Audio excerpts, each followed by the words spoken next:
Good morning, Viewmate Travels Kolkata. দেখুন সামনের পিকটা।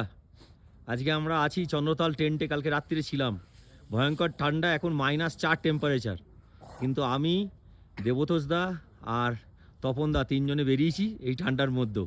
দেবতোষ দা কেমন লাগছে? হাই, দারুণ। সকালবেলা ভোরটা তো খুবই সুন্দর, আর কালকে রাত্রে আকাশ পরিষ্কার ছিল।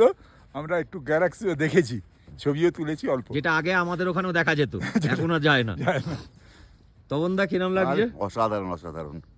ফিলিংসটা ঠিক আছে? ভাবা যায় না, মানে মনে হচ্ছে স্বর্গে এসেছি। মানে আমি অনেক জায়গায় ঘুরেছি, কিন্তু এই ফিলিংসটাই প্রথম। হ্যাঁ, তার জন্য পুরো কৃতিত্ব সঞ্জীবের। সঞ্জীবই জোর করে আনে আমাদের। যারা এসেছি অনেকেই চন্দ্রতাল টেন্টে থাকতে যাইনি। হ্যাঁ 60 পেরিয়ে গেছে সবাইকারই প্রায়। হ্যাঁ, তা সত্ত্বেও ও রিস্ক নিয়ে এসছে। হ্যাঁ, এর জন্য ওকে ধন্যবাদ, এরকম একটা সুন্দর সকাল উপহার দেওয়ার জন্য। Thank you, thank you.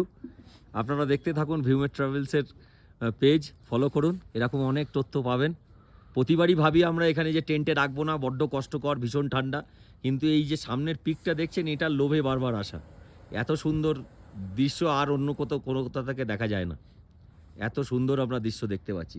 চারিদিকটা দেখুন, পুরো যেখানে যেখানে রোদ্দুর পড়েছে সেখানে সেখানে সুন্দর এটা দেখা যাচ্ছে, আইস পিকগুলো।